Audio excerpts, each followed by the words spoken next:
nagulat sila. Oh. Inabog ng aso doon.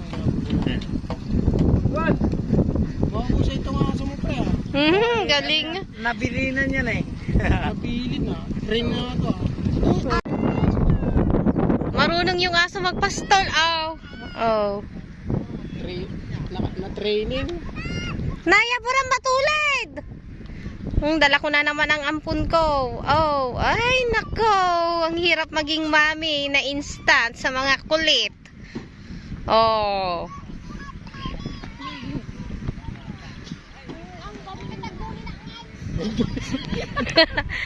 Ayan, kasama nating bumisita sa itika ni Manong Ridin.